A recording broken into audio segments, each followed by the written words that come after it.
To all of us. Sri Vishweshatirtha is the 32nd in the lineage of the Pejawar Matha. He is also honorary president of Vishwaturu Sammelana. He has also established Purna Prajna Vidyapita in Bangalore, which has completed over 63 years. Many scholars are trained here on Vedanta.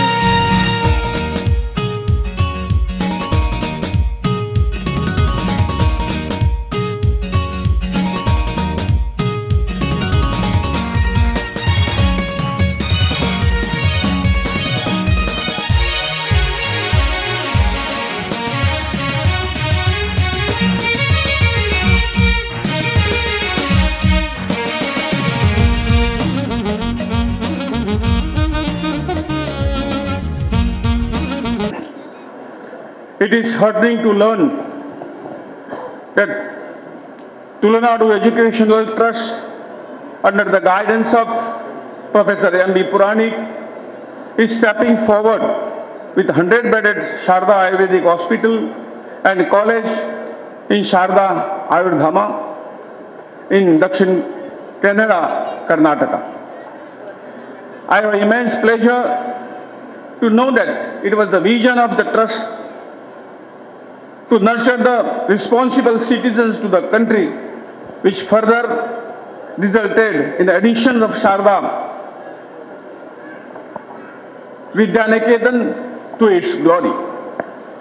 I am told that Tulunadu Educational Trust has started the Sharda Ayurveda Hospital in 2016, which is now upgraded to 100-bedded hospital with all modern amenities and Ayurveda specialty clinics, Panchakarma theatres and disease-specific yoga, pratyahara, vibhaga as well as physiotherapy unit. Too much of human interference with the nature and unhealthy lifestyle is resulting in greater suffering in the terms of severe and untreatable diseases. While modern technology has tried to find newer ways of treating disease, it has not been able to stop or reverse the process. It is in the scenario that mankind has started looking back to the nature, and that is exactly where the role of Ayurveda comes into play. Ayurveda is a comprehensive system of healthcare that remained to be the sole resort of the healthcare till the advent of the Western medicine in the early part of the 20th century.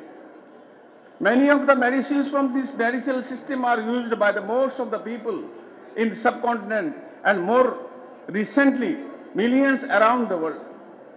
Over the past few decades, Ayurveda has become highly popular in the European countries. USA, etc. Due to its unique, holistic and human ethos and has an approach towards the positive health as well as the disease management, specifically in the treatment of many chronic problems believed to be otherwise incurable. In order to bring the Ayurveda into mainstream healthcare, the strength of Ayurveda for effective, sustainable and safe pain management is required to be highlighted to the scientific world. The role of Ayurveda intervention is highly relevant in the management of the modern world disease and illness like the hypertension, cardiac disorder, pain management, stress, etc. Since the management principles take consideration of the pathophysiological factor holistically includes the status of the mind. This enables complete treatment of the illness and restoration of the health. Many concepts and practices in Ayurveda are unique and it receives the acceptance and support from the general public as well as the global scientific and medical community. Historically, Ayurveda has been a holistic, inclusive, progressive and continuously evolving the knowledge system with universal attributes. The integrative approach to the healthcare and cure has been basic maxims of the Ayurveda practices. Such integrative medical system approaches which takes the best of what is available from the both perspectives without bringing hierarchies or even intention to undermine any should be more successful in achieving the affordable global healthcare solution. The focus of the integration has to shift to collaboration between practitioners in the interest of the patient. We need to establish integrative clinical center where practitioners of modern medicine and Ayurveda will be cooperate and work as a team to provide the best care for the patient. Ministry of Ayush aims to develop the establish and upgrade Ayush educational institution to the level of excellence for the providing the better medical practitioners as well as the better healthcare facilities to the public. For this, Ministry of Ayush has made the compulsory web-based and CRS Center Registration Certificate issued by the Central Council, linked computerized biometric attendance system for the teaching staff and web-based computerized biometric attendance system for the non-teaching college staff and hospital staff also.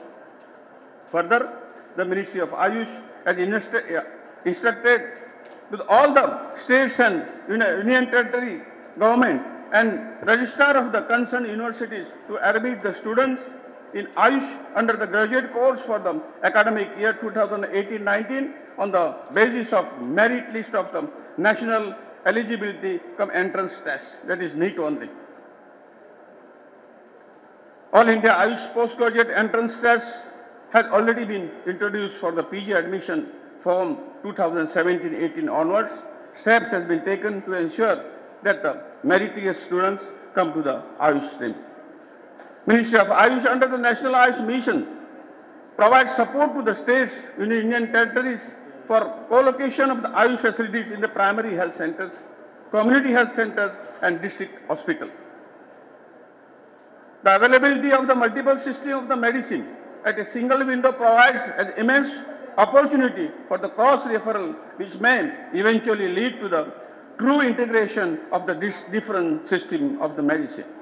I am very much confident that this initiative of the Tulnadu Educational Trust under the guidance of Professor M.B. Puranik for establishment of the 100-bedded Sharda Ayurvedic Hospital and College in Sharda Ayurvedam would help the students, scholars and researchers of Ayurveda to serve the public in a better and appealing way. I take this opportunity to convey my heartfelt wishes to the organizers and the member of this Tulnadu Educational Trust as well as also all the Ayurveda fraternity for this noble initiative and wish them splendid success. ಬಹಳಷ್ಟು ಸಂತೋಷವಾಗ್ತಿದೆ ಇವತ್ತಿನ ಈ ಕಾರ್ಯಕ್ರಮದಲ್ಲಿ ಭಾಗವಹಿಸಲಿಕ್ಕೆ. ಅದು ಕೂಡ ಶಾರದಾ ಸಂಸ್ಥೆಯ ಒಂದು ಆಯುರ್ವೇದ ಆಸ್ಪತ್ರೆ ನನ್ನ ಕ್ಷೇತ್ರ ವ್ಯಾಪ್ತಿಯ ತಲಪಾಡಿ ಗ್ರಾಮದ ಈ ಒಂದು ಪ್ರದೇಶದ ತಲೆ ಎತ್ತಿ ನಿಂತಿದ್ದು ಈ ಪ್ರದೇಶದ ಸೌಂದರ್ಯಕ್ಕೆ ಒಂದು ಇಟ್ಟಂತ ಗರಿಯಾಗಿದೆ ನಾನು ಹೇಳಲಿಕ್ಕೆ ಅವಕಾಶ ನಾನು ಇವತ್ತು ಮಾಡ್ತೇನೆ. ವರ್ಷ ಯಾವಾಗ ಇಲ್ಲಿ ಶಾರದಾ ರೆಸಿಡೆನ್ಸಿ ಸ್ಕೂಲ್ ಬಂತ ಅವತ್ತು ಸಣ್ಣದಾಗಿತ್ತು ಸ್ಟಾರ್ಟ್ ಆಗುವಾಗ. ಅವತ್ತೇ ನಾನು ಹೇಳಿದೆ MBA ಪುರಾಣಿಕ್ ಅವರು ಪ್ರಾರಂಭ ಮಾಡಿದ ಯಾವುದೇ ಶಿಕ್ಷಣ ಸಂಸ್ಥೆ ಕೂಡ ಅದು ಅತ್ಯಂತ ಯಶಸ್ವಿ ಆಗುವಂತೆ ಸಂಸ್ಥೆಯಾಗಿ ಪರಿವರ್ತನೆ ಆಗೇ ಆಗ್ತದೆ ಎಂಬ ನನಗೆ ವಿಶ್ವಾಸ ಇದೆ. ಪ್ರತಿ ವರ್ಷದ ಸಂಸ್ಥೆಯ ಶೈಕ್ಷಣಿಕ ಕಾರ್ಯಕ್ರಮದ ಪ್ರತಿಯೊಂದು ವರ್ಷದ ಅದು ಕ್ರೀಡಾ ಚಟುವಟಿಕೆ ಇರಲಿ, ಇನ್ನಿತರ ಇನಾಗ್ರೇಷನ್ ಇರಲಿ, ಕೂಡ ನಾನೊಂದು ಪರ್ಮನೆಂಟ್ ಗೆಸ್ಟ್ ಅಲ್ಲಿ ಹೋಗಿ ಬಹುಶಃ ವಿದ್ಯಾರ್ಥಿಗಳಿಗೆ ಕೊಟ್ಟಂಥ ಪ್ರತಿಯೊಂದು ವರ್ಷ ಕೂಡ ಅಲ್ಲಿ ವ್ಯವಸ್ಥೆ ಹಂತ ಹಂತವಾಗಿ ಆ ಇಂಪ್ರೂವ್ಮೆಂಟ್ ಎಲ್ಲವೂ ಕೂಡ ಒಂದು ಅತ್ಯುತ್ತಮವಾದ ಮೂಲಭೂತ ಸೌಕರ್ಯ. ಅಲ್ಲಿ ಕಲಿಯುವಂಥ ವಿದ್ಯಾರ್ಥಿಗಳು ಬರೀ ಶಿಕ್ಷಣದಲ್ಲಿ ಮಾತ್ರ ಅಲ್ಲ, ಕಲಿತವ್ರು ಹೊರಗೆ ಹೋಗುವಂಥ ಸಂದರ್ಭದಲ್ಲಿ ಉತ್ತಮವಾದ ಶಿಕ್ಷಕ ವಿದ್ಯಾರ್ಥಿಗಿಂತಲೂ ಈ ದೇಶದ ಅತ್ಯಂತ ಒಂದು ಸತ್ಪ್ರಜೆಯಾಗಿ ಹೊರಗೆ ಆಗಬೇಕೆಂಬ ಉದ್ದೇಶದಿಂದ ಕೊಟ್ಟಂಥ ಎಲ್ಲ ಕಾರ್ಯಕ್ರಮ ನಾನು ಇವತ್ತು ಹೇಳಲಿಕ್ಕೆ ಅವಕಾಶ ನಾನು ಇವತ್ತು ಮಾಡ್ತೇನೆ.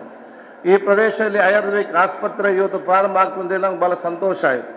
ಈ ಕಟ್ಟಡವನ್ನು ಶಂಕುಸ್ಥಾಪನೆ ಮಾಡೋಗಳು ಕೂಡ ನಾನು ಮುಖ್ಯ ಅತಿಥಿ ಆಗಿದೆ. ಜಗದೀಶ್ ಶೆಟ್ಟರ್ ಅವರು ಕೂಡ ಅವತ್ತು ಆ ಒಂದು ಕಾರ್ಯಕ್ರಮಕ್ಕೆ ಇದ್ದರು. ಬಹುಶಃ ಇದೊಂದು ಅವತ್ತು ನಾನು ಬರುವಂಥ ಸಂದರ್ಭದಲ್ಲಿ ನಾನು ಕೆಲವು ಮುಂಚೆ ನಾನು ಹೇಳಿದೆ, ನನಗೆ ಗೊತ್ತಿದೆ ಪುರಾಣಿಕ್ ಸಾಹೇಬರ ಮನಸ್ಸಿನಲ್ಲಿ ಇವತ್ತು ಒಂದು ಇದೆ, ಬೇಡಿಕೆ ಇದೆ. ಆ ಬೇಡಿಕೆ ಯಾವುದಂತ ಹೇಳಿದರೆ ಈ ರಸ್ತೆಯನ್ನೊಂದು ಸರಿಪಡಿಸಿಕೊಂಡು ಬರಬೇಕಂತೇಳಿ. ಅದಕ್ಕೆ ನಾನು ಹೇಳಿದೆ, ನಿಮ್ಮ ಆಸ್ಪತ್ರೆ ಪ್ರಾರಂಭ ಆಗೋ ಮುಂಚೆ ನನ್ನ ರಸ್ತೆಯನ್ನು ಸುಸಜ್ಜಿತವಾಗಿ ಮಾಡ್ತೇನೆ ಅಂತೇಳಿ 3 ತಿಂಗಳ ಮುಂಚೆ ನಾನು ಮಾಡಿಕೊಟ್ಟು ಹೇಳಿಕ್ಕೆ ಅವಕಾಶ ನಾನು ಇವತ್ತು ಮಾಡುವಂಥದ್ದು. ಅದು ಬಹುಶಃ ಎಲ್ಲವೂ ಕೂಡ ಒಂದು ಅತ್ಯುತ್ತಮವಾಗಿ ಇವತ್ತು ಬಂದು ನಿಂತಿದೆ. ಆಯುರ್ವೇದ ನಮ್ಮ ಈ ಸಮಾಜಕ್ಕೆ ಮತ್ತು ದೇಶಕ್ಕೆ ಇವತ್ತು ಅತಿ ಅಗತ್ಯ. ಎಲ್ಲರೂ ಕೂಡ ಆಯುರ್ವೇದಕ್ಕೆ ಸಂಬಂಧಪಟ್ಟಾಗೆ ಜನಜಾಗೃತಿ ಮೂಡಿಸುವಂಥ ಕೆಲಸ ಪ್ರತಿಯೊಂದು ಮನೆಯಲ್ಲಿ ಕೂಡ ಆಗಬೇಕಂತೇಳಿ ನಾನೊಬ್ಬ ಮಾಜಿ ಆರೋಗ್ಯ ಸಚಿವನಾಗಿ ನನ್ನ ಪ್ರಾಮಾಣಿಕವಾದ ಅನಿಸಿಕೆ ಅಂತ ನಾನು ಹೇಳಲಿಕ್ಕೆ ಇಚ್ಛಿಸ್ತೇನೆ. ನಮ್ಮ ದೇಶದ ಋಷಿ ಮುನಿಗಳು ಇದು ದೇಶಕ್ಕಲ್ಲ ವಿಶ್ವಕ್ಕೆ ಕೊಟ್ಟಂಥ ಕೊಡುಗೆ ಆಯುರ್ವೇದ ಮೆಡಿಸಿನ್. ಬಹುಶಃ ಅದನ್ನು ಉಳಿಸಿಕೊಂಡು ಬೆಳೆಸಿಕೊಂಡು ಹೋಗುವಂಥ ಜವಾಬ್ದಾರಿ ಅದು ನಮ್ಮ ಇವತ್ತು ಜವಾಬ್ದಾರಿ ಇವತ್ತು ಆಗಿದೆ. ಇವತ್ತಿನ ಪರಿಸ್ಥಿತಿ ಏನಿತ್ತು, ನಾನು ಮತ್ತು ಶ್ರೀಪದ ಅತ್ಯಂತ ಆತ್ಮೀಯರು. ಯಾಕಂತ ಹೇಳಿದರೆ ನಾನು ಆರೋಗ್ಯ ಸಚಿವನಾಗಿದ್ದಾಗ ನಮ್ಮ ಆಯುರ್ವೇದಿಕ್ ಡಿಪಾರ್ಟ್ಮೆಂಟ್ ಜೊತೆ ಸೇರಿಕೊಂಡು ಕನಿಷ್ಠ 3 ತಿಂಗಳಿಗೆ ನಾನು ರಾಜ್ಯ ಮಟ್ಟದ ಕಾರ್ಯಕ್ರಮ ಮಾಡ್ತಿದ್ದೆ. ರಾಜ್ಯ ಮಟ್ಟ ಸಂಪೂರ್ಣವಾದ ಜನಜಾಗೃತಿ ಮೂಡಿಸಬೇಕೆಂಬ ಉದ್ದೇಶದಿಂದ ಬೇರೆ ಬೇರೆ ಕಾರ್ಯಕ್ರಮ ಮಾಡಿದ್ದು ಕೂಡ ಇವತ್ತು ಇದೆ. ಇವತ್ತಿನ ಪರಿಸ್ಥಿತಿ ಏನಿತ್ತು ಅಂತ ಹೇಳಿದರೆ Ayurveda is A last destination. Ayurveda is A last destination ಇದೆ. ನನಗೇನು ಯಾರಾದರೂ ಅಸೌಖ್ಯರಾದರೆ ಫಸ್ಟು ನೆಲಪತಿ ಮೆಡಿಸಿನ್ ಹೋಗ್ತಾನೆ, ಅಲ್ಲಿದ್ದ ದುಡ್ಡು ಕಿಸೆಯಲ್ಲಿದ್ದ ದುಡ್ಡೆಲ್ಲ ಖರ್ಚಾಗ್ತದೆ, ರೋಗ ಇನ್ನೂ ಕೂಡ ಗುಣಮುಖರಾಗುವುದಿಲ್ಲ, ಮತ್ತು ಡಿಸ್ಚಾರ್ಜ್ ಆಗಿ ಎಲ್ಲಿಯಾದರೂ ಒಂದು ಆಯುರ್ವೇದ ಟ್ರೀಟ್ಮೆಂಟ್ ಇದ್ದರೆ ಅಲ್ಲಿಗೆ ಹೋಗುವಂಥ ಪರಿಸ್ಥಿತಿ ಆಗುವಂಥದ್ದು. Ayurveda should be the first destination. Ayurveda not the last destination. First ನಮಗೇನು ಅಸೌಖ್ಯರಾದರೆ ನಾವು ಆಯುರ್ವೇದಕ್ಕೆ ಸಂಬಂಧಪಟ್ಟಂತೆ ಚಿಕಿತ್ಸೆಗೆ ನಾವು ಮುಂದೆ ನಿಂತುಕೊಳ್ಬೇಕು. ಅದರಲ್ಲಿ ಕೂಡ ಆಗದಂಥ ಪರಿಸ್ಥಿತಿ ಇದ್ದರೆ ಮಾತ್ರ ನಾವು ಬಹುಶಃ ಇವತ್ತು ಶಿಫ್ಟ್ ಆಗುವಂಥ ಒಂದು ಮನೋಭಾವನ ಹಮ್ಮಿಕೊಳ್ಬೇಕು. ನಾನು ಬಹುಶಃ ಅದನ್ನೇ ಮೈಗೂಡಿಸಿಕೊಂಡು ಬಂದಿದ್ದೆ. ನನಗೆ ಅಂತ ಬಂದರೂ ಕೂಡ ಬಹುಶಃ ಇವತ್ತು ನಾನು ಆ ಆಯುರ್ವೇದಕ್ಕೆ ಸಂಬಂಧಪಟ್ಟಂತೆ ಏನೆಲ್ಲ ಇತ್ತು ಅದು ಔಷಧ ಅಂತ ನಾನು ಹೇಳುವುದಿಲ್ಲ, ಅಥವಾ ಅದೊಂದು ಅದಕ್ಕೆ ಬಹುಶಃ ಔಷಧಕ್ಕಿಂತಲೂ ಆಯುರ್ವೇದ ನನಗೆ ಬಹುಶಃ ಇನ್ನೂ ಉತ್ತಮವಾದ ಹೆಸರನ್ನು ಕೊಡ್ಬೋದು. ನಾವು ನಮ್ಮ ಉಪಹಾರ ಮಾಡ್ತೇವೆ ಅದು ಒಂದು ಟೈಪ್ ಆಫ್ ಅದು ಹೆಲ್ತಿ ಫುಡ್ ಅದು. ಆದ ಕಾರಣ ಈ ರೀತಿಯ ಮನೋಭಾವ ಪ್ರತಿಯೊಬ್ಬರು ಮಾಡಿಕೊಂಡು ಬರುವುದು ಇವತ್ತು ಅತಿ ಅಗತ್ಯ. ಭವಿಷ್ಯದ ದಿನಗಳಲ್ಲಿ ಇವ ಸಮಾಜ ಅತ್ಯಂತ ಉತ್ತಮವಾಗಿದ್ದುಕೊಂಡು ಉತ್ತಮವಾದ ಆರೋಗ್ಯವನ್ನು ಕಾಪಾಡಿಕೊಂಡು ಬರುವಂಥ ವಿಚಾರ ಆಗಬೇಕಾದರೆ ಈ ರೀತಿಯ ಜನಜಾಗೃತಿ ಕಾರ್ಯಕ್ರಮಗಳು ಮತ್ತು ಇಂಥ ಆಸ್ಪತ್ರೆಯ ಸದುಪಯೋಗ ಪಡೆಯುವಂಥ ಮನೋಭಾವನೆ ಇವತ್ತು ಹಮ್ಮಿಕೊಂಡು ಬರುವಂಥ ವಿಚಾರ ಇವತ್ತು ಮಾಡಬೇಕಾಗ್ತದೆ. ಮನುಷ್ಯರಿಗೆ ಇವತ್ತು ರೋಗ ಜಾಸ್ತಿ ಆಗ್ತಾ ಯಾವಾಗ ನಾವು ಪ್ರಕೃತಿಯಿಂದ ನಾವು ದೂರ, ಯಾಕೆಂದರೆ ಇಲ್ಲಿ ಮನುಷ್ಯರು human body is a mixture of ಪ್ರಕೃತಿಯ ನಿಯಮ. ಯಾವಾಗ ನಾವು ಪ್ರಕೃತಿಯಿಂದ ದೂರವಾಗಿ ಬರಲಿಕ್ಕೆ ಪ್ರಾರಂಭ ಆಯಿತಾ ರೋಗಗಳು ಜಾಸ್ತಿ ಆಗಲಿಕ್ಕೆ ಬರುವಂಥ ಪ್ರಾರಂಭ ಆಗುವಂಥದ್ದು. ಯಾವಾಗ ನಾವು ಪ್ರಕೃತಿಯ ಹತ್ತಿರದಲ್ಲಿದ್ದುಕೊಂಡು ಅದಕ್ಕೆ ಅನುಗುಣವಾಗಿ ನಮ್ಮ ಜೀವನ ಸಾಗಿಸಿಕೊಂಡು ಬರ್ತೇವ, ನಾವು ಅತ್ಯಂತ ಆರೋಗ್ಯಕ್ಕೆ ಪೂರಕವಾಗಿ ಅತ್ಯಂತ ಸದೃಢವಾಗಿ ಇವತ್ತು ನಮ್ಮ ಜೀವನ ಸಾಗಿಸುವಂಥ ಆ ಒಂದು ಬರುವಂಥ ಖಂಡಿತವಾಗಿ ಇವತ್ತು ಆಗ್ತದೆ. ಅದಕ್ಕೆ ನಮ್ಮ ಕಣ್ಣ ಮುಂದೆ ಸಾಕ್ಷಿ ಪರಮ ಪೂಜ್ಯದ ಸ್ವಾಮೀಜಿಯವರು ನಮ್ಮ ಸಾಕ್ಷಿ ಅಂತ ನಾನು ಹೇಳಿಕ್ಕೆ ಅವಕಾಶ ನಾನು ಇವತ್ತು ಮಾಡ್ತೇನೆ. ಬಹುಶಃ ದೇವರು ಇನ್ನಷ್ಟು ದೀರ್ಘಾಯಿಗೆ ಶಕ್ತಿ ಕೊಟ್ಟು ನಮಗೆಲ್ಲರಿಗೂ ಕೂಡ ಸ್ಪಷ್ಟವಾದ ದಿಕ್ಸೂಚಿ ಸಂದೇಶ ಕೊಡುವಂಥ ಒಂದು ಶಕ್ತಿ ಸ್ವಾಮೀಜಿಯವರು ಬರಲಿ ಹೇಳಲಿಕ್ಕೆ ನಾನು ಇಚ್ಛಿಸುವಂಥದ್ದು. ನಾನು ಕಲ್ಕುರಜಿಯವರು ಫೋನ್ ಮಾತಾಡಿ ಹೇಳಿದರು, ಬೇರೆ ದೈನಂದಿನ ಬೆಳಿಗ್ಗೆಯಿಂದ ಬಂದಂಥ ದೈನಂದಿನ ಚಟುವಟಿಕೆ ಯಾವ ರೀತಿ ಇತ್ತಂದೇಳಿ. ಆದ ಕಾರಣ ನಾನೊಬ್ಬ ಸೋದರನಾಗಿ ಹೇಳಿದಷ್ಟೇ ನಮ್ಮ ಆರೋಗ್ಯವನ್ನು ಕಾಪಾಡುವಂಥ ವಿಚಾರ ಸಂಬಂಧಪಟ್ಟಾಗೆ ಪ್ರಕೃತಿಗೆ ಸಂಬಂಧಪಟ್ಟ ಹಾಗೆ ಮತ್ತು ಆಯುರ್ವೇದ ಸಂಬಂಧಪಟ್ಟ ಬಹಳಷ್ಟು ಮಾಹಿತಿಗಳನ್ನು ನಾವು ಪಡೆದುಕೊಂಡು ತನ್ನ ಜೀವನದ ದಿನನಿತ್ಯದಲ್ಲಿ ಅಳವಡಿಸಿಕೊಂಡು ಬರಬೇಕು. ಸಣ್ಣ ಎಲ್ಲ ನಮ್ಮ ವಿಚಾರಕ್ಕೆ ಆಯುರ್ವೇದ ಫಸ್ಟ್ ಡಿಸ್ಟನ್ ಆಗಿದ್ದುಕೊಂಡು ಅಲೋಪತಿ ಬೇಗ it is a mixture of, ಯಾಕಂತ ಹೇಳಿದ್ರೆ ಆಯುರ್ವೇದ ಮತ್ತು ಅಲೋಪತಿ ಆಗೋದು ಎಲ್ಲ ವಿಧದಲ್ಲಿ ಕೂಡ ಉತ್ತಮವಾದ ವ್ಯವಸ್ಥೆ ಇದೆ. ನಾವು ಒಂದನ್ನೇ ದೂರಲಿಕ್ಕೆ ಅದೇ ಸರಿ ಇದು ಸರಿ ಅಂತ ಹೇಳುವಂಥ ವಿಚಾರ ಅದು ಹಿಂದೆ ಇತ್ತು. ಆಯುರ್ವೇದ ಡಾಕ್ಟರ್ ಅಲೋಪತಿ ಸರಿ ಇಲ್ಲ ಅಂತ ಹೇಳುವಂಥದ್ದು, ಅಲೋಪತಿ ಡಾಕ್ಟರ್ ಕೂತು ಒಂದು ಆಯುರ್ವೇದಿಕ್ ಏನು ಪ್ರಯೋಜನ ಇಲ್ಲ ಅಂತ ಹೇಳುವಂಥ ಈಗಲ್ಲ, ಇಬ್ಬರು ಬಿಟ್ಟಿದ್ದಾರೆ, ಇಬ್ಬರು ಕೂಡ ಒಂದು ಒಪ್ಪಂದಕ್ಕೆ ಬಂದಿದ್ದಾರೆ. ಆಯುರ್ವೇದ ಮತ್ತು ಅಲೋಪತಿ ಎರಡು ಕೂಡ, ಯಾಕೆ ನಾನು ಹೇಳಿದ್ದೆ ಹೆಲ್ತ್ ಮಿನಿಸ್ಟರ್ ಆಗಿದ್ದಾಗ ಸಂದೇಶ ಕೊಟ್ಟಿದೆ, ನಿಮ್ಮ ಆಯುರ್ವೇದವ ಅಲೋಪತಿಯ ಯುನಾನಿಯ ಹೋಮಿಯೋಪತಿ ಅಂತ ಮುಖ್ಯ ಅಲ್ಲ, ನಮಗೆ ಪೇಷಂಟ್ ಮುಖ್ಯ.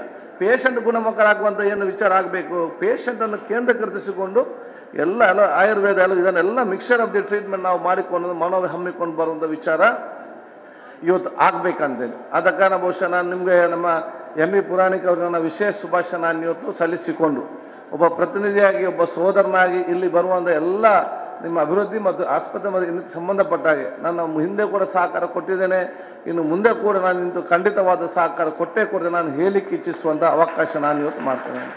ಅದರ ಜೊತೆಯಲ್ಲಿ ನನ್ನ ದೊಡ್ಡ ಕನಸೇನಂತ ಹೇಳಿದರೆ, ಈ ಪ್ರದೇಶದಲ್ಲಿ ಆಯುರ್ವೇದಿಕ್ ಕಾಲೇಜ್ ನೀವು ಪ್ರಾರಂಭ ಮಾಡಲೇಬೇಕು. ನಮಗೆ ಆಯುರ್ವೇದಿಕ್ ಡಾಕ್ಟರ್ಸ್ ಇನ್ನೂ ಕೂಡ ಇವತ್ತು ತಯಾರಾಗುವಂಥ ಅವಕಾಶ ಇವತ್ತು ಮಾಡಬೇಕಾಗ್ತದೆ.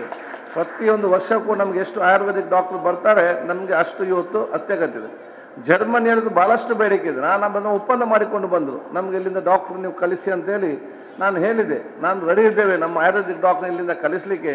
ಮತ್ತು ನೀವು ಇಂಡಿವಿಜುವಲ್ ಆಗೋ ಬದಲು ಜರ್ಮನಿ ಸರ್ಕಾರದವರು ನಮ್ಮ ಜೊತೆ ಒಪ್ಪಂದ ಮಾಡಿದರೆ ಅವ್ರಿಗೆ ಕೊಡುವಂಥ ಭದ್ರತೆ, ಅವ್ರಿಗೆ ಕೊಡುವಂಥ ಜಾಬ್ ಮತ್ತು ಅವ್ರಿಗೆ ಕೊಡುವಂಥ ವ್ಯವಸ್ಥೆ, ಇದರ ಬಗ್ಗೆ ನಾವು ಒಪ್ಪಂದ ಆದರೆ ನಮ್ಮ ಕರ್ನಾಟಕ ಮುಖಾಂತರ ನಾವು ಕೊಡಲಿಕ್ಕೆ ಕೂಡ ನಾವು ತಯಾರಿದ್ದನ್ನು ಮಾತಾಡ್ಕೊಂಡು ಅಂತ ಹೇಳಿದ್ದೇನೆ. ಅದಕ್ಕಾಗಿ ನಮ್ಮ ಸೆಂಟ್ರಲ್ ಮಿನಿಸ್ಟರ್ ಆದಂಥ Shripad ಯಶೋ Nayak, on behalf of Puranik Sahib, I am requesting you, at any cost, Ayurvedic medical college should be started and the permission should be given. It is very essential because how many doctors we get in the society, so much they'll go and spread it out in the places. So we need now a lot of, because see, once upon a time Ayurveda and the ಬಹಳಷ್ಟು ಹೆಸರಿತ್ತು. ಯಾವಾಗ ನಮ್ಮ ಆಯುರ್ವೇದವನ್ನೆಲ್ಲ ಅದನ್ನು ನಾಶ ಮಾಡಿ ಅಲೋಪತಿಯನ್ನು ಬಿಂಬಿಸಿದೆ ಮತ್ತು ಜನರಿಗೆ ಭಾಳಷ್ಟು ಹಿಂದೆ ಹೋಗಿದೆ. ಮತ್ತೊಮ್ಮೆ ಇದಕ್ಕೆ ಜೀವ ಬರಬೇಕಾದ್ರೆ ಫುಲ್ಲು ಫೋರ್ಸ್ನಲ್ಲಿ ಬರೋದ ಕೆಲಸ ಆಗಬೇಕು. ಒಮ್ಮೆ ಅವೇರ್ನೆಸ್ ಎಲ್ಲ ಜನರಿಗೆ ಬಂದು ಬಿಟ್ಟರೆ ಮತ್ತು ಖಂಡಿತವಾಗಿಯೂ ಅದು ನೆಲೆ ನಿಲ್ಲುವಂಥ ವಿಚಾರ ಇವತ್ತು ಆಗುವಂಥದ್ದು. ಆದ ಕಾರಣ ನಾನು ನಿಮಗೆಲ್ಲರಿಗೂ ನನ್ನ ವಿಶೇಷ ಶುಭಾಶಯ ನಾನು ಇವತ್ತು ಸಲ್ಲಿಸುತ್ತಾ, ಆಯುರ್ವೇದದಿಂದ ಅದೆಲ್ಲವೂ ಸೇರಿ ಬಿಡ್ತದೆ. ನಿಮ್ಮ ಔಷಧ, ನಿಮ್ಮ ಪಕ್ಕದ ವಿವಿಧ ಗಿಡಮೂಲಿಕೆ ಮತ್ತು ಮರಗಳ ಮದ್ದುಗಳು, ಅದರ ಜೊತೆ ಯೋಗಕ್ಕೆ ಸಂಬಂಧಪಟ್ಟ ಹಾಗೆ ತಮ್ಮಲ್ಲಿ ಆ್ಯಕ್ಚುಲಿ ನಾನು ಯಾವ ಹೇಳೋದಿದೆ, ನಮ್ಮ ಮನುಷ್ಯರಿಗೆ ಅತ್ಯುತ್ತಮವಾದ ಔಷಧ ಯಾವುದು ಅಂತ ಹೇಳಿದರೆ 2 ಔಷಧ ಇದೆ. ಅದನ್ನು ಯಾರು ಕೂಡ ತೆಕ್ಕೊಳ್ಳಿಕ್ಕೆ ಭಾಳ ಉದಾಸೀನ. 2 ಔಷಧ ಅಂತ, ಒಂದು ಸ್ವಚ್ಛಗಾಲವಾದ ಒಂದು ಗಾಳಿ ಮತ್ತು ಬೇಕಾದಷ್ಟು ನೀರು ಕುಡಿಯಿರಿ. ಈ 2 ಕೂಡ ಭಾಳ ಉದಾಸೀನ. ನೀರು ಕುಡಿಲಿಕ್ಕೆ ಭಾಳಷ್ಟು ಉದಾಸೀನ, ನನ್ನನ್ನು ಸೇರಿ. ಅದರ ಜೊತೆ ಸ್ವಲ್ಪ ಉಸಿರ ಗಾಳಿ ತೆಕ್ಕೊಳ್ಳಿಕ್ಕೆ ಕೂಡ ಭಾಳಷ್ಟು ಉದಾಸೀನ. ಯಾಕೆಂತ ಹೇಳಿದರೆ ನಾವು ಬೆಳಿಗ್ಗೆ ಅರ್ಧ kg ಬ್ರೇಕ್ಫಾಸ್ಟ್, ಮಧ್ಯಾಹ್ನ ಅರ್ಧ kg, ರಾತ್ರಿ ಅರ್ಧ kg ತಿನ್ನಲಿಕ್ಕೆ ಏನು ಕಡಿಮೆ ಇಲ್ಲ. ಬೇಕಾದಷ್ಟು ನಾವು ತಿನ್ನಲಿಕ್ಕೆ kg ಗಟ್ಟಲೆ ನಾವು ತಿನ್ನಲಿಕ್ಕೆ ಹೋಗ್ತೇವೆ. ನಾವು ಎಷ್ಟು ಉಸಿರಾಟ ಮಾಡ್ತೇವೆ ಅಂತ ಹೇಳಿದರೆ ನಾನು ಎಷ್ಟು ಬದುಕಬೇಕು ಅಷ್ಟು ಮಾತ್ರ ಉಸಿರಾಟ ಅಲ್ಲದೆ, ಇಲ್ಲದಿದ್ದರೆ ಸಾಯ್ತಾನಂತ ಉಸಿರಾಟ ಮಾಡೋದು, ಇಲ್ಲದ ಅದು ಕೂಡ ಮಾಡೋದಿಲ್ಲ. ನಮ್ಮ ಲಂಗ್ಸಿಗೆ ಎಷ್ಟು ಬೇಕು, ನಮ್ಮ ಹೊಟ್ಟೆಗೆ ಎಷ್ಟು ಬೇಕು, ನಮ್ಮ ಮಸಲ್ಸ್ಗೆ ಎಷ್ಟು ಬೇಕು, ಅಥವಾ ನಮ್ಮ ಮನಸ್ಸಿಗೆ ಎಷ್ಟು ಬೇಕು, ನಮ್ಮ ಬ್ರೈನಿಗೆ ಎಷ್ಟು ಬೇಕು, ಈ ಉಸಿರಾಟದ ವಿಚಾರದಲ್ಲೇ ನಾವಿಲ್ಲದಂಥ ಪರಿಸ್ಥಿತಿ ಇವತ್ತು ಆಗಿದೆ. ಇದನ್ನೆಲ್ಲ ಕೂಡ ಮನೆಯಿಂದಲೇ ಪ್ರಾರಂಭ ಆಗುವಂಥ ವಿಚಾರ ಇವತ್ತು ಆಗಬೇಕಂತ ಕೂಡ ನಾನು ಹೇಳಲಿಕ್ಕೆ ಇಚ್ಛಿಸುವಂಥ ಅವಕಾಶ ಮಾಡಿ, ಯಾರು ದೀರ್ಘವಾಗಿ ಉಸಿರಾಟ ಮಾಡ್ತಾರೆ ಅವರು ದೀರ್ಘವಾಗಿ ಜೀವನ ಮಾಡ್ತಾರಂತೆ. ಸೊ ನಿಮಗೆಲ್ಲ ದೀರ್ಘವಾಗಿ ಜೀವನ ಮಾಡಬೇಕಾದ್ರೆ ದೀರ್ಘವಾದ ಉಸಿರಾಟಕ್ಕೆ ನಾವು ಮಹತ್ವ ಕೊಡುವಂಥ ಕೆಲಸ ಇವತ್ತು ಆಗಬೇಕು. ನನ್ನಲ್ಲಿ ಕೆಲವು IAS ಅಧಿಕಾರಿಗಳಿದ್ದರು, ಅವರು ನಂತರ ಮಾತಾಡುವಾಗ ನಾನೇನು ಇವನಿಗೇನು ಹುಷಾರಿಲ್ಲ, ಏನು ಹೀಗೆ ಮಾಡ್ತಿದ್ದಾನಂತೆ ನೋಡುವಾಗ ಮತ್ತೆ ನನಗೆ ಗೊತ್ತಾಯ್ತು, ಅವ್ರು ಜನರು ಹ್ಯಾಬಿಟ್ ಮಾಡ್ತಾರೆ. ಈಗ ಎಲ್ಲರೂ ಕೂಡ ಕೂತಲ್ಲಿ ನಾವು ಶಾರ್ಟ್ ಉಸಿರಾಟ ಮಾಡೋ ಬದಲು ದೀರ್ಘವಾದ ಉಸಿರಾಟ ಮಾಡೋದು ಅಭ್ಯಾಸ ಮಾಡಿಬಿಟ್ರೆ ಅದೇ ರೀತಿ ಇವತ್ತು ಬರುವಂಥದ್ದು. ಎಂಥದ್ದನ್ನೆಲ್ಲ ಉಚಿತವಾದ ಔಷಧನ ಮೈಗೂಡಿಸೋ ಕೆಲಸ ನಮ್ಮ ಮಕ್ಕಳಿಗೆ ನಮ್ಮ ಮನೆಯಿಂದಲೇ ಇವತ್ತು ಪ್ರಾರಂಭ ಆಗಲಿ. ಮಾತಾಡಲಿಕ್ಕೆ ಮನಸ್ಸು, ಯಾಕೆಂತ ಹೇಳಿದರೆ ನಾನು ಹೆಲ್ತ್ ಮಿನಿಸ್ಟರ್ ಆಗಿ ಹೇಳಿದ್ದೆ, ನಮ್ಮ ಮನೆಯಲ್ಲೆಲ್ಲ ಏನಾಗಿದೆ ಇವತ್ತು, ನಮ್ಮ ಫುಡ್ ಹ್ಯಾಬಿಟ್ ಏನಾಗಿದೆ ಅಂತ ಹೇಳಿದರೆ, ಸಣ್ಣದಿಂದಲೇ ನಮ್ಮ ತಾಯಿಗೆ ಬೇರೆ ಏನಿಲ್ಲ, 1 ಪಾಯಿಂಟ್ ಪ್ರೋಗ್ರಾಮ್ ತಾಯಿ ಮತ್ತು ತಂದೆಗೆ. ಮಗು ಗುಂಡಾಗಿರ್ಬೇಕು, ಅದಕ್ಕೆ ಬಾಯಿಗೆ ಬಂದಂತ ತಿನ್ನಿಸು, ಅದು ತಿನ್ನಿಸು, ಇದು ತಿನ್ನಿಸು. ಮಗ ದಪ್ಪ ಆಗಿರ್ಬೇಕಲ್ಲದೆ ಮಗ ಆರೋಗ್ಯವಂತನಾಗಿರ್ಬೇಕಂತೇಳಿ ಎಲ್ಲಿ ಕೂಡ ತಾಯಿಯಂದಿರಿಗೆ ಆಲೋಚನೆ ಇಲ್ಲ. ಮಗ ನೋಡೋ ಗುಂಡಾಗಿದೆ ಭಾಳ ಖುಷಿ. ಅದಕ್ಕೆ ಸಣ್ಣದಿಂದಲೇ ಐಸ್ ಕ್ರೀಮ್, ಚಿಕನ್, ಮಟನ್ ಅದಿದಲ್ಲಿ ತಿನ್ನಿಸಿ ಇವನು ದೊಡ್ಡದಾಗಿ ಇವನ ನಾಳೆಗೆ ಟೇಸ್ಟ್ ಬದಲಾವಣೆ ಆಗೋದಿಲ್ಲ, ಇವನಿಗೆ ಬೇರೆ ತಿನ್ನಲಿಕ್ಕೆ ಆಗೋದು, ಇದು ತಿನ್ನಬೇಕಲ್ಲದೆ ಮತ್ತೆಲ್ಲ ರೋಗ ಬಂದು ಮತ್ತೆ ದುಡ್ಡೆಲ್ಲ ಆಸ್ಪತ್ರೆ ಖರ್ಚಾಗೋದು ವಿಚಾರ ಇವತ್ತು ಆಗ್ತದೆ. ಸೊ ಮಕ್ಕಳಿಗೆ ಸಣ್ಣದಿಂದಲೇ ಆರೋಗ್ಯ ಪೂರಕವಾದ ಇವತ್ತು ಊಟವನ್ನು ಪ್ರಾರಂಭ ಮಾಡಿದ್ರೆ ಮಕ್ಕಳ ತಪ್ಪಿಲ್ಲ, ನಮ್ಮದ ಭಾಗ ಐಸ್ ಕ್ರೀಮ್ ಚಾಕ್ಲೇಟ್ ಕೊಟ್ಟು ಇವರಿಗೆ ದೊಡ್ಡವರಾದ್ರೆ ಬದಲಾವಣೆ ಮಾಡಲಿಕ್ಕೆ ಯಾರಿಂದಲೂ ಕೂಡ ಇವತ್ತು ಸಾಧ್ಯವಿಲ್ಲ. The taste of the tongue, ಆದ ಕಾರಣ ನಾವು ಅದನ್ನು ರುಚಿಕರವಾಗಿರಲೇಬೇಕು.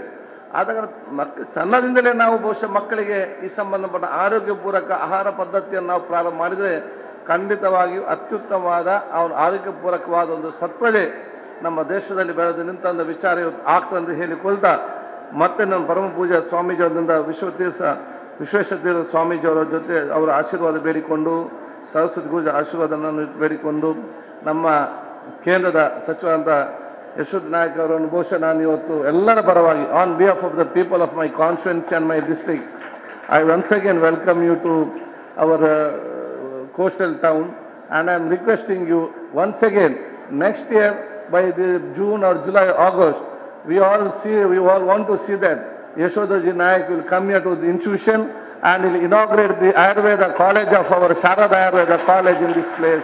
Thank you, one and all. So nimಗೆಲ್ಲ ನನ್ನ ನಮಸ್ಕಾರ. ದಿವಾಕರ್ ಕನ್ಸ್ಟ್ರಕ್ಷನ್ಸ್ ನ ಮಾಲೀಕರಾದ ಶ್ರೀ ದಿವಾಕರ್, ಕ್ರಿಸ್ಟೋಫರ್ ಮೊರೋನಾ ಅಸೋಸಿಯೇಟ್ಸ್ ಇದರ ಮಾಲೀಕರು, ನಮ್ಮೆಲ್ಲರ ಇಲ್ಲಿನ ಇಕ್ವಿಪ್ಮೆಂಟ್ಸ್ ಅನ್ನು ನೀಡಿದಂತಹ ಆವಿಷ್ಕಾರ ಏಜೆನ್ಸೀಸ್ನ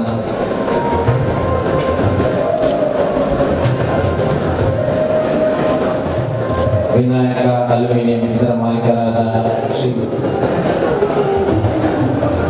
ರಾಮ ಕಾಮತ್ ಅಂಡ್ ಕೋನ ಮಾಲೀಕರಾದ Shri Anil ಬಾಲಿಗ,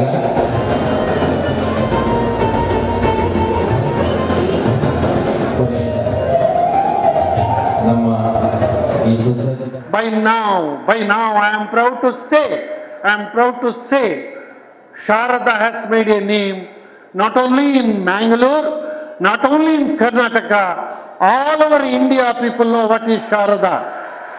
See, my dear children are there, they're clapping. I got students from Maharashtra, I have got students from Bombay, I have got students from Delhi, Tamil Nadu, Kerala, Andhra Pradesh. From every nook and corner of this great country, I can say Sharada is mini India. Is it true, my children? This is the response of my beautiful future India. This is my future India, what we try to build in this institution. Mr. U.T. Khadar rightly said, we not only give education, best education in our institution. Education doesn't mean literacy, scoring mark.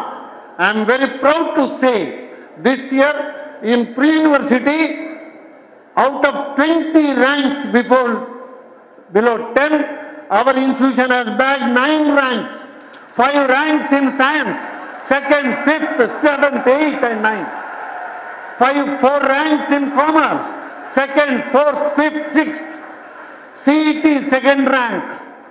Performance of my students in board examination, that is CBSE board, par excellence. And I say this credit should go to the parents and my teaching staff and my fellow trustees. Today, we have entered into a new venture. Not that we have money, not that we have resource, but when we wanted to start a school here in Talapadi, many said, ಯಾಕೆ ನೀವು ತಲಪಾಡಿಗೆ ಹೋಗ್ತೀರಿ, ಅದು ಕೇರಳಕ್ಕೆ ಬಹಳ ಹತ್ತಿರ, ನೀವು ಹಳ್ಳಿ ಪ್ರದೇಶದಲ್ಲಿ ಏನು ಮಾಡ್ತೀರಿ? ದಿವಂಗತ ಹರಿದಾಸಾಚಾರ್ಯ said, now we are going to establish a school in Talapadi village. We want to establish another school in Vamanjuru village. It is a rural area for the downtrodden, and by the grace of God Almighty, we are successful in establishing 4 institutions. Today, sir, there are so many hurdles, I know. Not that we have money. When we started Sharada institutions, our intention is to give value education, just to inject the feeling of Indianness, the tradition, what is India. When Britishers came, they have spoiled our Indian system of education, the Gurukula system of education, by introducing Macaulay system of education to build clerks and slaves in our country. Similarly, when Western people entered into our country, they have spoiled the traditional Ayurvedic medicine too.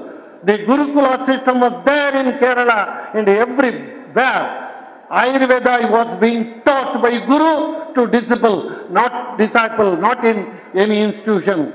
So, in the name of modern medicine, the Ayurveda is sidelined. Once again, when our present Prime Minister Modi and also people like our Nayak has resumed the responsibility, once again we want to revive Ayurvedic medicine in India. For that, Sharada institution has taken a very bold step to revive this tradition of medicine. That is why we have selected a rural area, that is Talapadi, where we have got 100% encouragement from UT Khadar, our minister and MLA. Dear sirs and madam, I am a proud disciple of Mr. Haridas Acharya, late Haridas Acharya. ಇಷ್ಟು ಮಾತ್ರ ನಾನು ಹೇಳಕ್ಕೆ ಬಯಸ್ತೇನೆ. ನಮ್ಮಲ್ಲಿ ದೊಡ್ಡ ಸಾಧನೆ ಮಾಡಿದ್ದೇನೆ ಅನ್ನತಕ್ಕಂಥ ಯಾವ ಹಿರಿಮೆ ಇಲ್ಲ. ನಮ್ಮ ಹಿರಿಯರಾದ SCS ಆಸ್ಪತ್ರೆಯ ಡಾಕ್ಟರ್ ಇಲ್ಲಿದ್ದಾರೆ, ಪ್ರಸಿದ್ಧ ವೈದ್ಯರು, ಉದ್ಯಮದಲ್ಲಿ ಪ್ರಸಿದ್ಧ ಹೊಂದಂತಹ ಆರೂರು ಕುಟುಂಬದವರು ಇಲ್ಲಿದ್ದಾರೆ. ತುಂಬ ಜನ ಪ್ರತಿಷ್ಠಿತರು. ನಾನು ಹೇಳ್ತಾ ಇದ್ದೆ ನಮ್ಮ ಮಿನಿಸ್ಟ್ರಿಗೆ, it is a gathering of cultured people. The mini Mangalore has been represented here. All dignified people have responded to our call. They are with us now. I don't have anything to boast ourselves. Pejavara ಶ್ರೀಗಳು ಹೇಳಿದಂಥ ಒಂದು ಮಾತು, ಗುರುಗಳೇ ನಿಮ್ಮ ಮಾತನ್ನು ನಾನು ಉಚ್ಚರಿಸ್ತೇನೆ. ಒಂದು ಸಂದರ್ಭದಲ್ಲಿ ಗುರುಗಳು ಒಂದು ಮಾತನ್ನು ಹೇಳಿದ್ದಾರೆ, ನಾನು ಒಂದು ಹಾಲು ಕೊಡುವ ಹಳ್ಳಿಯ ಹಸು. ನಾನು ಎಷ್ಟು ಹಾಲು ಕೊಡ್ತೇನೆ ಅಂತ ನಾನು ಹೇಳುವುದಿಲ್ಲ, ಆದರೆ ನನ್ನ ಕೆಚ್ಚಲಿನಲ್ಲಿ ಇದ್ದಂಥ ಹಾಲನ್ನು ಯಾವುದೇ ಕಳ್ಳ ಕಪಟ ಇಲ್ಲದೆ ದನಿಗೆ ಬಿಟ್ಟು ಕೊಡ್ತೇನೆ. ಈ ಮಾತನ್ನು ಗುರುಗಳು ಹೇಳಿದ್ದಾರೆ. ನಮ್ಗೆಲ್ರಿಗೂ ಕೂಡ ಪೇಜಾವರ ಶ್ರೀಗಳವರು ಒಂದು ವಾಕಿಂಗ್ ಎನ್ಸೈಕ್ಲೋಪೀಡಿಯಾ, ನಮಗೆ ಮಾರ್ಗದರ್ಶಕರು, ಒಂದು ಆದರ್ಶ ಪುರುಷರು. ಕೊಂಡೆವೂರು ಸ್ವಾಮಿಗಳು ನಮಗೆ is A model, role model. ಆದ್ದರಿಂದ ಬಂಧುಗಳೇ, ನಾವು ಒಂದು ಚಿಕ್ಕ ಹೆಜ್ಜೆಯನ್ನು ಇಲ್ಲಿ ಇಟ್ಟಿದ್ದೇವೆ. ನಮಗೆ ಸಮಾಜದಿಂದ, ಬಂಧುಗಳಿಂದ ಸಿಕ್ಕಿದಂಥ ಒಂದು ಎನ್ಕರೇಜ್ಮೆಂಟ್. ನಾವು ಈ ಕಟ್ಟಡವನ್ನು ಆರಂಭ ಮಾಡುವಾಗ ಮಳೆಗಾಲ, ವಿಪರೀತ ಮಳೆ. ನಮ್ಮ ಕಾಂಟ್ರಾಕ್ಟರ್ಸ್, ನಮ್ಮ ಎಲ್ಲ ಈ ಗುತ್ತಿಗೆಯನ್ನು ವಹಿಸಿಕೊಂಡಂಥ ಎಲ್ಲ ನಮ್ಮ ಕಾಂಟ್ರಾಕ್ಟರ್ಗಳು ಬಹಳ ಒಂದು ಪ್ರೀತಿಯಿಂದ ನನ್ನದೇ ಎನ್ನುವಂತಹ, ಅವರಲ್ಲಿ ಓನಿಂಗ್, ನನ್ನದು ಎನ್ನತಕ್ಕಂಥ ಸ್ವೀಕಾರ ಮಾಡಿ ಈ ಒಂದು ಪ್ರಾಜೆಕ್ಟನ್ನು ಅದನ್ನು ಕಂಪ್ಲೀಟ್ ಮಾಡಿದ್ದಾರೆ. ನಮ್ಮ ಇಂಜಿನಿಯರ್ ಆಗಲಿ, ಸೂಪರ್ವೈಸರ್ ಆಗಲಿ, ಕಾಂಟ್ರಾಕ್ಟ್ ಆಗಲಿ, ನಾನು ಅವರನ್ನು ಎದುರಿನಲ್ಲಿ ಹೊಗಳುವುದಲ್ಲ, ನಾನು ತುಂಬ ಜೀವನದಲ್ಲಿ ಅನುಭವಿಸಿದ್ದೇನೆ. ನಮಗೆ ಈ ಭಾಗದಲ್ಲಿ ಸಿಕ್ಕಿದಂಥ ಒಂದು ಸಹಕಾರ, ಅವರ ಒಂದು ಯೋಗ, ಅದು ಭಗವಂತನ ಸೇವೆ, ಅದು ಮಾನವನ ಸೇವೆ ಅಲ್ಲ, ಭಗವಂತನ ಸೇವೆ ಎನ್ನುವ ದೃಷ್ಟಿಯಿಂದ ಈ ಎಲ್ಲ ಬಂಧುಗಳು ಈ ಕೆಲಸವನ್ನು ಮಾಡಿದ್ದಾರೆ. One more thing I would like to tell, sir. If we have made a little name in this field, education or some other service project, it is because of our staff, teaching and non-teaching staff. Every staff in my institution, they are the presidents, they are the principal. There is no discrimination between president, treasurer, principal, vice principal. Every individual works like the principal. If that is the way we have achieved some success, so all the credits of our achievement should go to our family, that is Sharada family. One more thing I would like to add to you in this. I have thousands of students spread all over India. I have put more than 40 years of service in teaching, both in college and in my institution. Wherever I go, people come and say, "Sir, are you Puranik, sir?" "Yes, sir, I was your student. I have studied in Sharada. I owe so much to your institution, sir." There is nothing equal to that pleasure. Every child approaches in different standard position. They say, identify themselves, "I am Sharadaites." I am glad to say the moral values, the discipline, the dedication, the patriotism, and the leadership quality, what our children get and gain is tremendous. That is why we in the Sharada institution has got great pleasure that we are adding one drop of water to the ocean, that big ocean that is my mother India, great mother India. ನಾವೆಂದು ವರ್ತಮಾನದ ಈ ಕ್ಷಣದಲ್ಲಿದ್ದೇವೆ. ಸ್ವಲ್ಪ ಹಿಂದೆ ಮತ್ತು ಸ್ವಲ್ಪ ಮುಂದೆ ನೋಡಿದಾಗ ಈ ಸಂಸ್ಥೆಯಲ್ಲಿ ಭಾಗವಹಿಸ್ತಾ ಇರಬೇಕಾದ್ರೆ ನಮಗೊಂದು ಆಶಾ ಕಿರಣ ಮೂಡುತ್ತಾ ಇದೆ. ಸ್ವಲ್ಪ ಹೊರಗಿನ ಲೋಕದ ಕಡೆಗೆ ನೋಡುವಾಗ ಜಗತ್ತಿನ ಜನಗಳೆಲ್ಲ ಬಹಳಷ್ಟು ಮೇಲೆ ಮೇಲೆ ಮೇಲೆ ಹೋಗ್ತಾ ಇದ್ದಾರೆ, ಬಹಳ ಮುಂದೆ ಮುಂದೆ ಹೋಗ್ತಾ ಇದ್ದಾರೆ, ಆಕಾಶದಲ್ಲಿ ಮನೆ ಕಟ್ತಾ ಇದ್ದಾರೆ.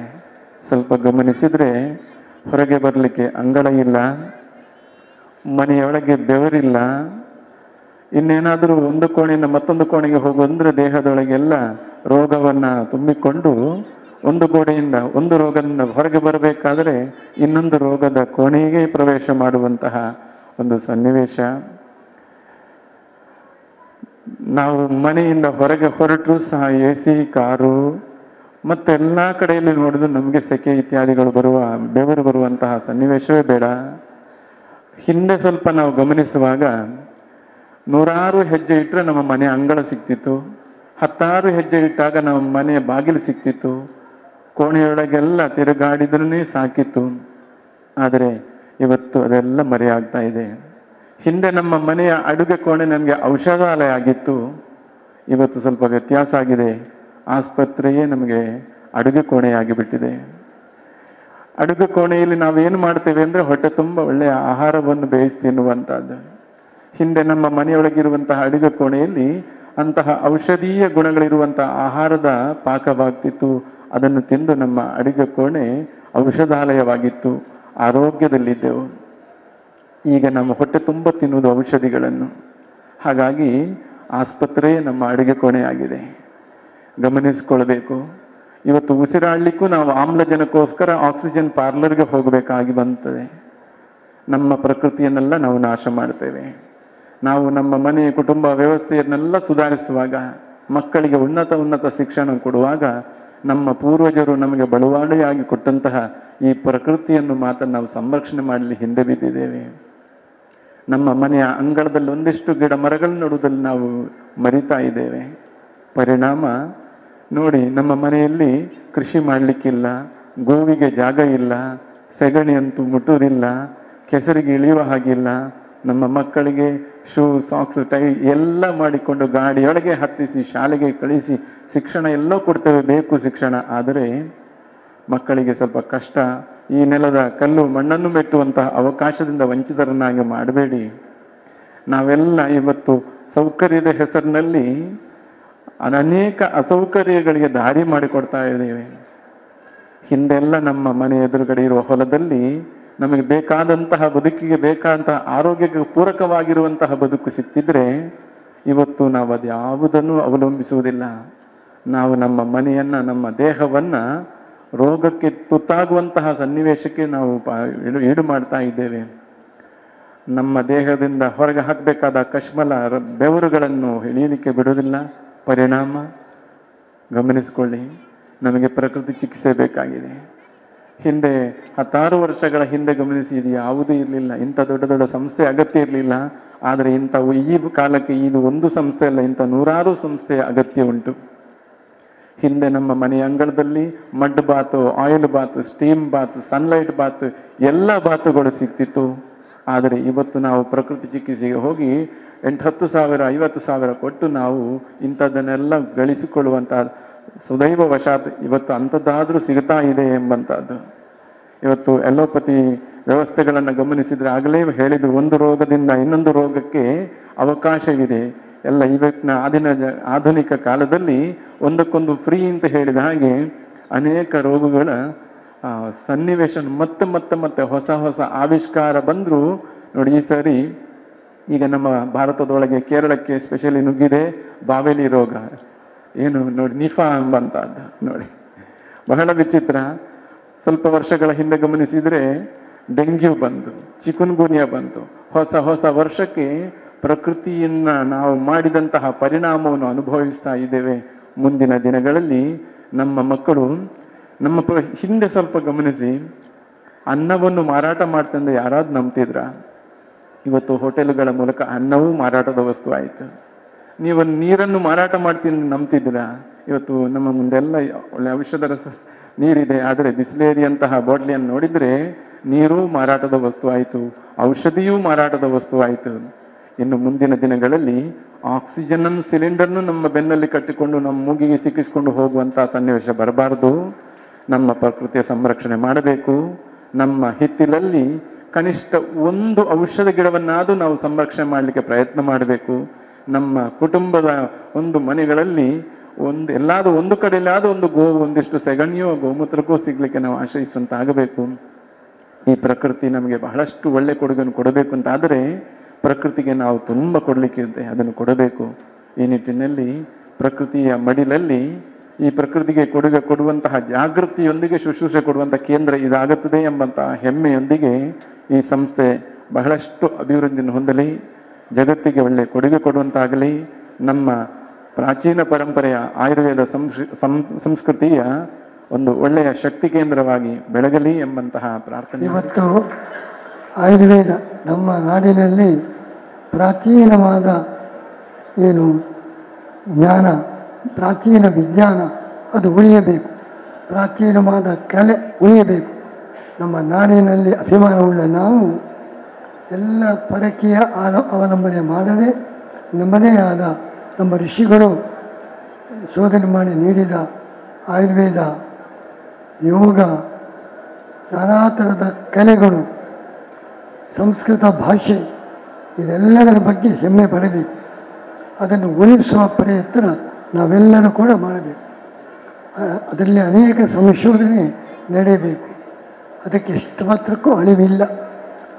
ಒಂದು ಘಟನೆ, ಬಂಗಾಳದಲ್ಲಿ ಒಬ್ಬ ದೊಡ್ಡ ಪಂಡಿತ, ಅಲ್ಲಿ ಸಂಸ್ಕೃತ ಪಾಠಶಾಲೆ ಇತ್ತು, ಅದನ್ನು ಭಗ್ನಗೊಳಿಸಿ ನಿಲ್ಲಿಸುವ ಸಂದರ್ಭ ಬಂದಿದೆ. ಆಧುನಿಕ ಪಾಶ್ಚಾತ್ಯ ಶಿಕ್ಷಣದಿಂದಾಗಿ ಬಹಳ ಹಿಂದೆ, ನಮ್ಮ ದೇಶದ ಸ್ವಾತಂತ್ರ್ಯಕ್ಕಿಂತ ಹಿಂದೆ ವೈಸ್ರಾಯ್ ಕಾಲದಲ್ಲಿ ಆಗಿನ ವೈಸ್ರಾಯನಿಗೆ ಆ ಪಂಡಿತರು ಪತ್ರ ಬರೆದರು ಸಂಸ್ಕೃತದಲ್ಲಿ. ಒಂದು ಬೇಡ, ಮೇಕಾಲೆ ಎಂಬ ಒಂದು ಬೇಡ ನಮ್ಮ ಒಂದು ಈ ಸರೋವರದ ದೊಡ್ಡ ಸರೋವರದ ತೀರದಲ್ಲಿರುವ ಈ ಸಂಸ್ಕೃತ ವಿದ್ಯಾಲಯ ಎಂಬ ಜಿಂಕೆ ಮೇಲೆ ಆ ಮೇಕಾಲೆ ಎಂಬ ಬೇಡ ಬಾಣ ಬಿಡ್ತಾ ಇದ್ದಾನೆ, ಅದರಿಂದ ನೀನು ಅದನ್ನು ರಕ್ಷಣೆ ಮಾಡಬೇಕು ಅಂತ ಸಂಸ್ಕೃತದಲ್ಲಿ ಒಬ್ಬ ಕವಿ ಆ ವೈಸ್ರಾಯನಿಗೆ ಪತ್ರ ಬರೆದ. ಆ ಜಿಂಕೆ ವಿದ್ಯಾಲಯ, ಸಂಸ್ಕೃತ ವಿದ್ಯಾಲಯ ಎಂಬ ಜಿಂಕೆ ಆ ಮೇಕಾಲೆಯ ಬಾಣದಿಂದ ಸತ್ತು ಹೋಗುವ ಸ್ಥಿತಿ ಬಂದಿದೆ, ಅದನ್ನು ಉಳಿಸಬೇಕು ಅಂತ. ಅದಕ್ಕೆ ಅವನು ಯಾರು ಪಂಡಿತರಿಂದ ಬರೆದು ಸಂಸ್ಕೃತದಲ್ಲೇ ಉತ್ತರ ಕೊಟ್ಟ ಆ ವೈಸ್ರಾಯ. ಹೌದು, ಎಲ್ಲ ಸರಿ, ಆದರೆ ದೂರುವ ಅಂದರೆ ಗರಿಕೆ ಅದನ್ನು ತುಳಿದರು, ಅದನ್ನು ಎಳೆದರು, ಭಗ್ನಗೊಳಿಸಿದರು. ಏನು ಮಾಡಿದರೂ ಆ ಗರಿಕೆ ನಾಶ ಆಗುವುದೇ ಇಲ್ಲ, ಮತ್ತು ಚಿಗುರುತ್ತದೆ. ಏನೇ ಮಾಡಿ ಆ ಗರಿಕೆ ನಾಶ ಆಗುವುದೇ ಇಲ್ಲ. ಅದರಂತೆ ಸಂಸ್ಕೃತ ಭಾಷಾ ಗರಿಕೆ ಇದ್ದಂತೆ, ಯಾರು ಹೊಡೆದರು ಬಡಿದರು ಏನಾದರೂ ಕೂಡ ಸಂಸ್ಕೃತ ಭಾಷೆಗೆ ನಾಶವಿಲ್ಲ ಅಂಥೇಳಿ ಆ ವೈಸ್ರಾಯನೇ ಉತ್ತರ ಕೊಟ್ಟ. ಗರಿಕೆಯಂತೆ ಸಂಸ್ಕೃತ ಭಾಷೆ. ನಮ್ಮ ಭಾರತೀಯ ಕಲೆ, ಭಾರತೀಯ ವಿದ್ಯೆ ಏನೇ ಆಗಲಿ, ಏನೇ ಆಘಾತವಾಗಲಿ ಅದನ್ನು ನಾಶಪಡಿಸಲಿಕ್ಕೆ ಸಾಧ್ಯವಿಲ್ಲ. ಅದು ಅಮರ ವಿದ್ಯೆ ಎಂಬುದಾಗಿ ನಾವು ಧೈರ್ಯ ಮಾಡಬೇಕು. ಅದನ್ನು ಉಳಿಸುವಂಥ ಪ್ರಯತ್ನ ಎಲ್ಲರೂ ಮಾಡಬೇಕು.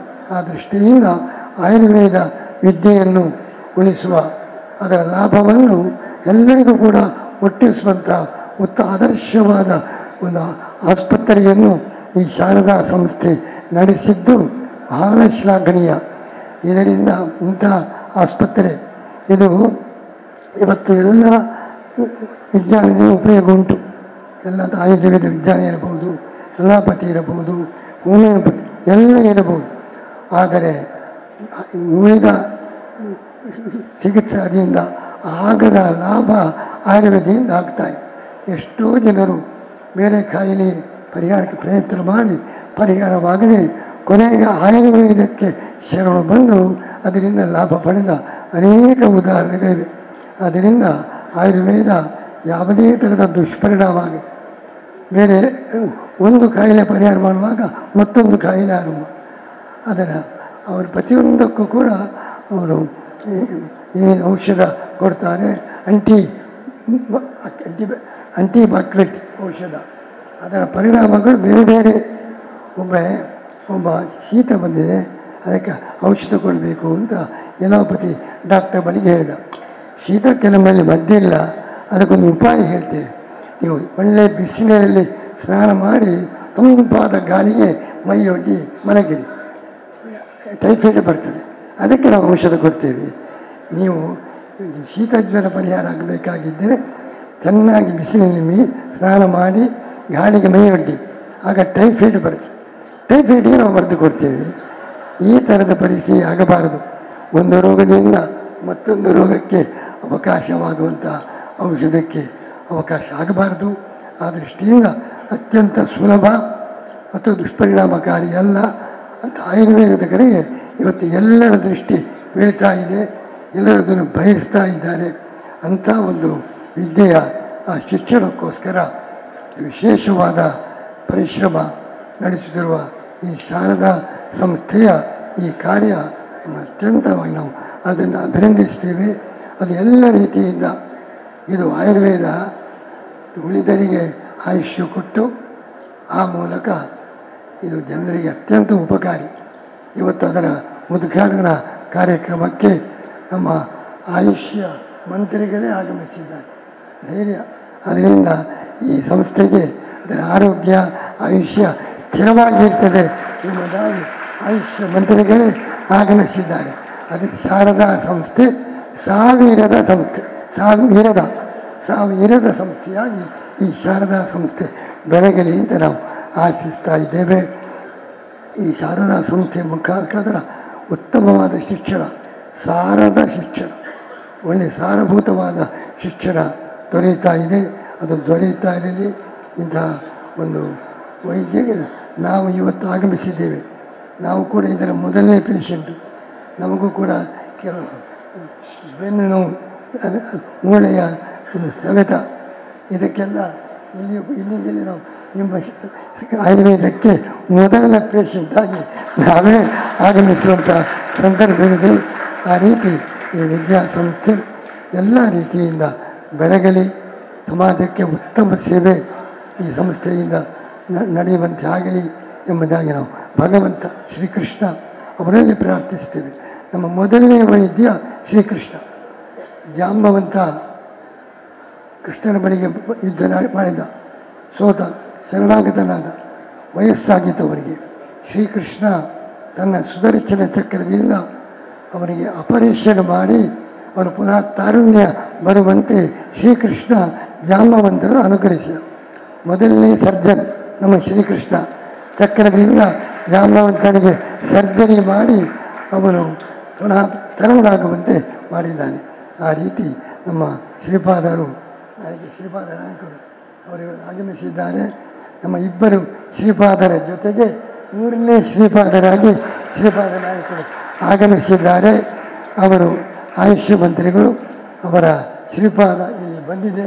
ಅದರಿಂದ ಎಲ್ಲ ಥರದ ಕೇಂದ್ರ ಸರ್ಕಾರ, ರಾಜ್ಯದ ಮಂತ್ರಿಗಳು ಆಗಮಿಸಿದ್ದಾರೆ.